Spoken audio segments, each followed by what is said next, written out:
What started as a family dinner to celebrate my promotion turned into the most humiliating night of my life. But sometimes, the universe has a way of balancing the scales. Sometimes, justice comes wearing designer heels and carrying damning evidence.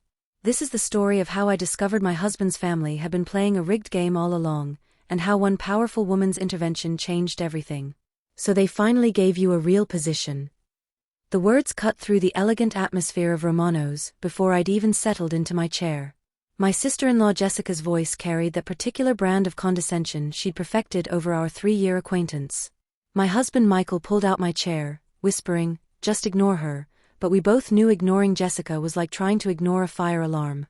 I smoothed my navy blazer, the same one Jessica had criticized at Michael's cousin's wedding for being too corporate, and took my seat at the white linen table. "Vice President of Strategic Operations," I said, keeping my voice steady despite my racing heart. "I'll be overseeing the entire Southwest Division for Hartwell Industries." Jessica's mother, Patricia, looked up from her Caesar salad with that practiced smile she wore when delivering her cruelest observations. "How wonderful, dear. Though I have to ask, what happened to the previous person in that role? Early retirement?" The question hung in the air like smoke. I knew exactly what she was implying. What diversity quota needed filling that made them choose you? "The position was created specifically for our expansion," I explained, hating how defensive I sounded. "Our division has grown by 40% in the last 2 years. 40%, Patricia repeated, as if testing the number for accuracy. "That's impressive. Though growth is easier when you start from nothing, isn't it?" Michael's hand found mine under the table, a gentle squeeze meant to be reassuring. But his silence spoke volumes. 3 years of family dinners, 3 years of comments like this, and he'd never once told them to stop. The waiter appeared with wine glasses, and Patricia ordered without consulting anyone. "The Camus Cabernet," she announced with a kind of perfect pronunciation that reminded everyone she'd done wine tours in Napa.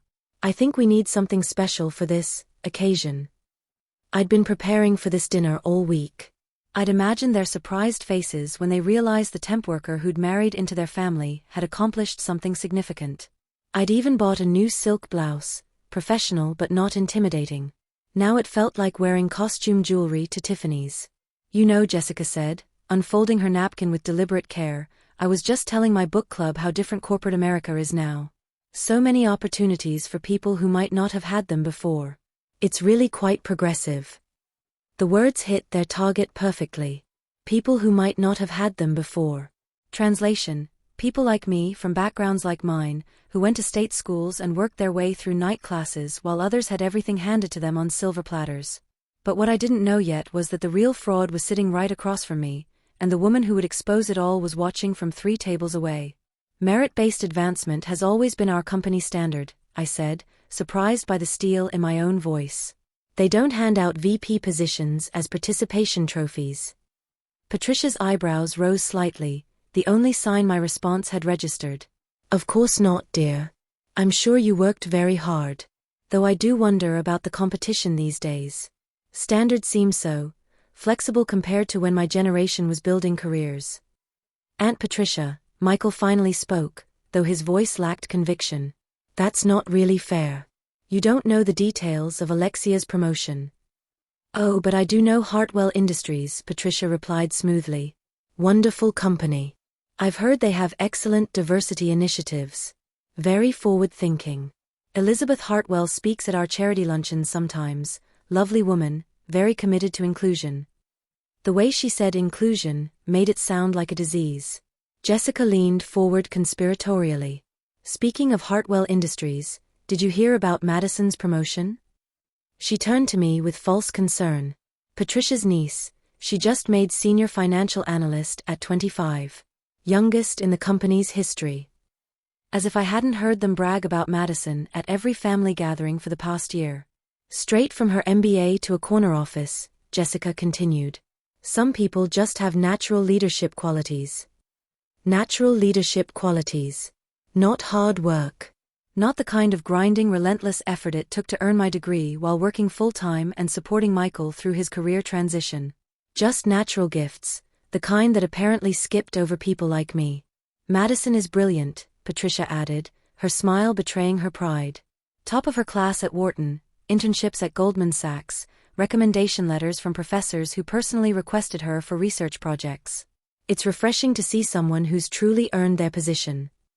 The implication was crystal clear. Madison had earned her position. I had been given mine. Michael shifted uncomfortably, but his silence was deafening. This was the moment I needed him to defend me, to tell them about the late nights I'd spent building client relationships while he watched Netflix, to mention the presentations I delivered that resulted in multi-million-dollar contracts. Instead, he focused on his breadstick like it contained the secrets of the universe. What none of us knew was that Elizabeth Hartwell's wife, Catherine, was sitting 3 tables away, and she'd been listening to every word. More importantly, she'd received some very interesting documents in her email that afternoon, documents that would turn this entire conversation on its head. Not everyone's built to juggle career ambitions with family responsibilities, Jessica said, her voice taking on that syrupy tone she used when delivering her cruelest observations. Some of us understand that a woman's real success comes from creating a supportive home environment. The words landed like physical blows. Every weekend I'd worked instead of attending Michael's golf tournaments, every sacrifice I'd made to build something of my own, all of it was being reframed as selfish ambition that made me a failure as a wife.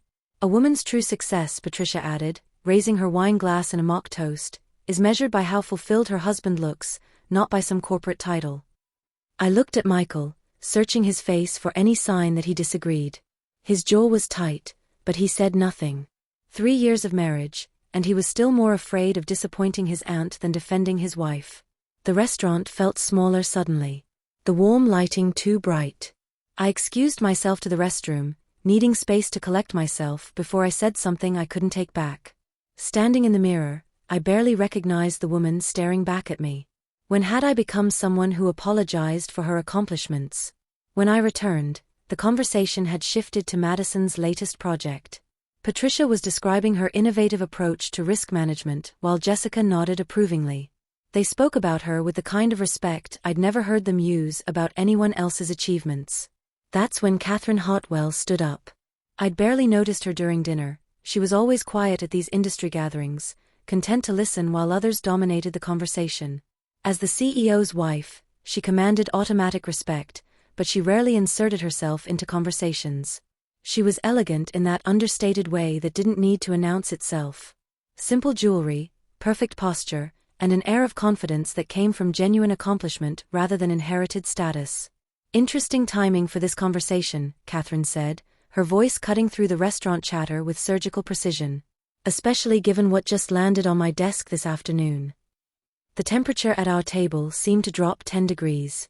Patricia's wine glass froze halfway to her lips. Jessica's confident smile flickered like a candle in wind. Catherine's eyes moved slowly around our table before settling on me. There was something in her expression, not pity, but recognition, like she'd been watching this entire performance and had seen enough. Madison Richardson, she said, letting the name hang in the air. Your brilliant niece who's been making waves in our financial analysis department. Patricia's voice came out as barely a whisper. What about Madison? Catherine's smile was sharp as glass. Oh, I think that's a conversation better suited for a more private setting. Don't you agree? The shift in power was immediate and undeniable. Suddenly, Patricia and Jessica looked very small in their expensive chairs, and I felt something I hadn't experienced all evening, anticipation. The Monday after that disastrous dinner, I walked into Hartwell Industries with a different kind of focus. Catherine's cryptic comment echoed in my mind as I settled into my new corner office. Yes, an actual corner office with floor-to-ceiling windows and enough space for client meetings. My assistant knocked around 10. Morning, Alexia. Your quarterly compliance review is scheduled for 11. Janet from Audit wanted to remind you about the expense report reconciliations. I'd volunteered for compliance work 3 months ago, partly out of genuine interest and partly because it gave me access to departments I'd never seen before. Numbers don't lie, unlike people, and I'd always found patterns in spreadsheets oddly soothing. The audit department sat on the 15th floor, where careers lived and died by decimal points. Ready for the fun stuff? Janet asked sarcastically as she handed me a stack of files. Madison's file felt different the moment I opened it. The first red flag jumped out immediately, a dinner receipt from Lou Bernardine in Manhattan. $400 for 2 people. Expensive, but not unusual for client entertainment, except Madison's travel calendar showed her in Phoenix that entire week. I cross-referenced her submitted timesheets. No travel authorization for New York. No client meetings scheduled. I flagged it mentally and continued reading. Another receipt, this time from a Linea in Chicago. Again, no corresponding travel records. Then hotel bills from Seattle during a week when she charged hours for being in our Denver office. Finding anything interesting? Janet asked. Just some discrepancies, I replied casually. Travel receipts that don't match timesheets. Probably filing errors. But they weren't filing errors.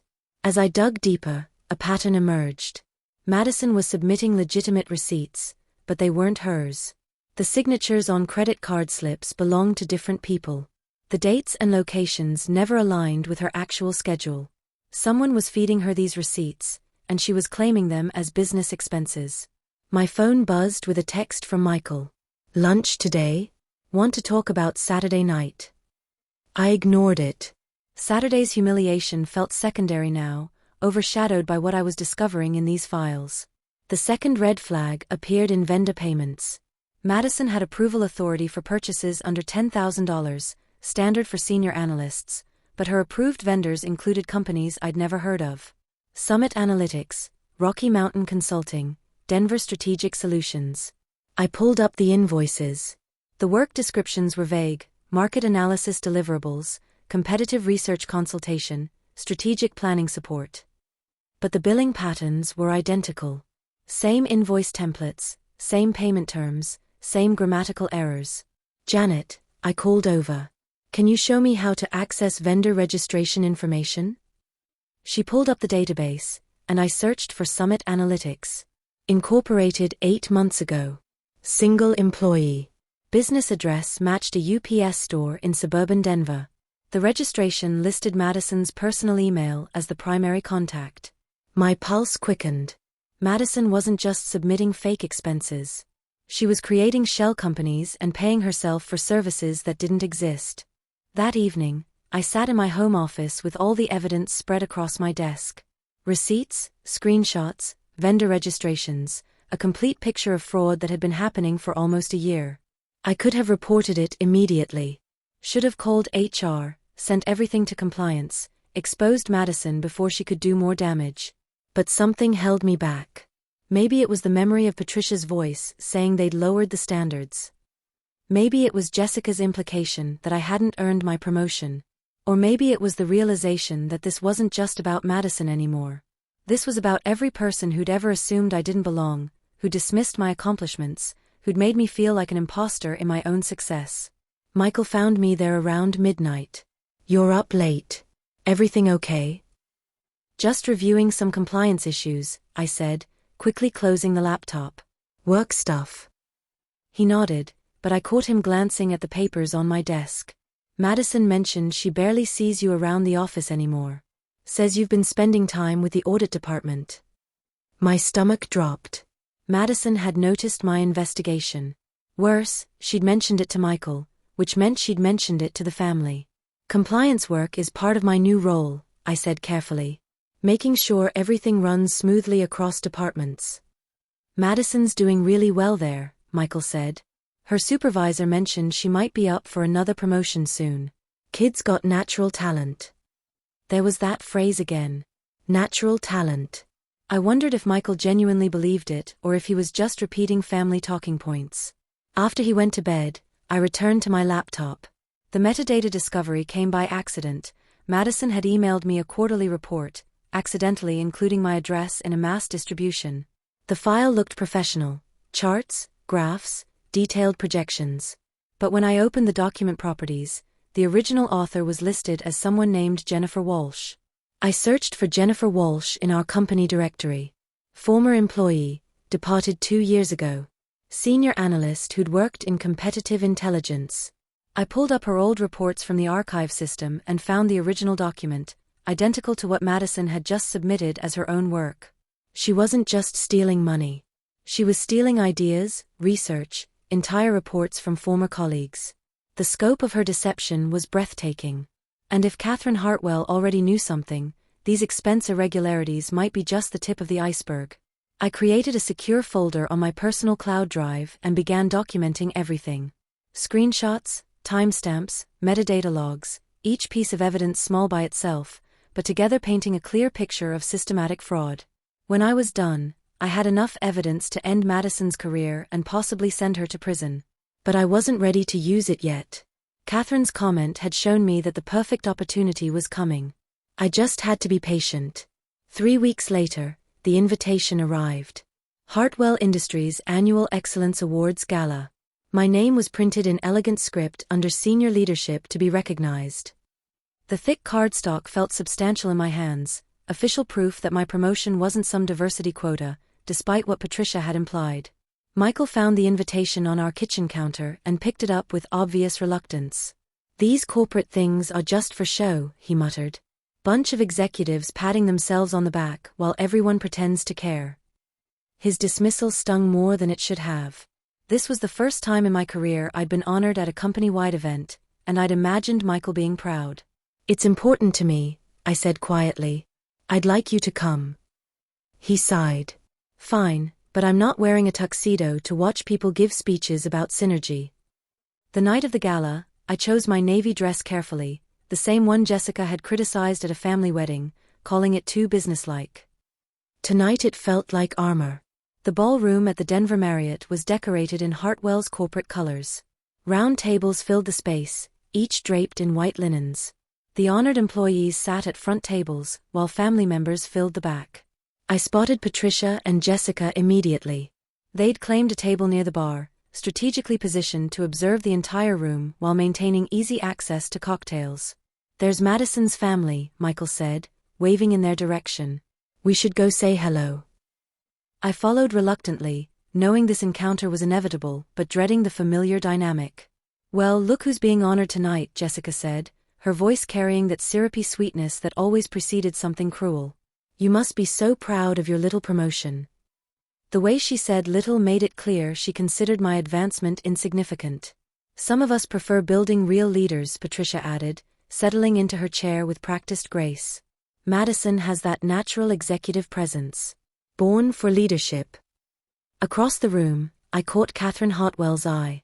She was seated at the head table with other executives, elegant in a way that didn't need to announce itself. She gave me a subtle nod, and something in her expression suggested she remembered our brief interaction at that disastrous dinner. The evening progressed through standard corporate event routine: cocktails, dinner service, speeches about quarterly achievements.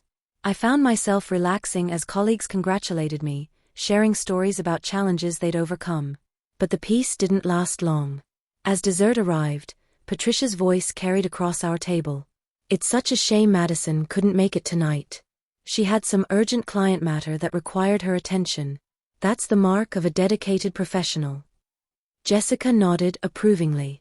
"Unlike some people who prioritize personal recognition over actual results." The barb was clearly aimed at me, suggesting my presence represented selfish ambition rather than earned recognition. The keynote speaker was finishing his remarks when Catherine Hartwell stood up. The room gradually quieted as people noticed the CEO's wife approaching the podium. She wasn't scheduled to speak, but her presence commanded immediate attention. And that's when everything changed forever. "Before we conclude tonight's celebration," Catherine began, her voice carrying clearly through the sound system, "I need to address something important that has recently come to our attention." A murmur rippled through the crowd. This wasn't part of the planned program, and the shift in Catherine's tone suggested serious business rather than congratulatory remarks. "Our company's success depends on integrity, transparency, and merit-based advancement," she continued, her eyes scanning the room before settling on our table. "Unfortunately, we've discovered evidence of fraudulent credentials and systematic theft within our organization." The temperature seemed to drop several degrees. Patricia's wine glass froze halfway to her lips. Jessica's confident smile flickered like a dying light bulb. Catherine placed a manila folder on the podium, the gesture deliberate and ominous. "Fabricated expense reports, shell company fraud, and stolen intellectual property. These violations will be investigated thoroughly, beginning Monday morning." My heart pounded so hard I was certain everyone could hear it. This was justice unfolding in real time, but hearing it announced publicly made the consequences feel suddenly real and irreversible. The individual in question has been suspended pending a full internal review, Catherine continued. We will also be examining how such extensive fraud was facilitated and who may have assisted in covering it up. Patricia's face had gone completely pale. Her hands trembled as she set down her glass, and I saw her glance frantically toward the exit doors. The integrity of our merit-based system is paramount, Catherine said, her voice carrying the weight of absolute authority. We owe it to our legitimate employees, those who have earned their positions through hard work and genuine qualifications, to ensure that fraudulent actors cannot undermine our standards. The word legitimate hit like a physical blow to Patricia and Jessica. All their comments about quotas and lowered standards were being turned back on them, revealing that the real threat to company integrity came from their own family. Michael's hand found mine under the table, but his grip felt desperate rather than supportive. When I looked at his face, I saw fear mixed with what might have been guilt.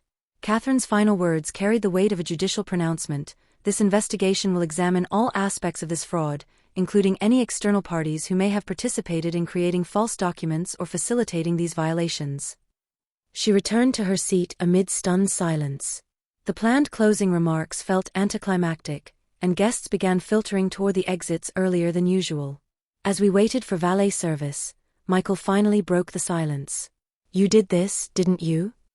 His voice was barely above a whisper, but the accusation was unmistakable.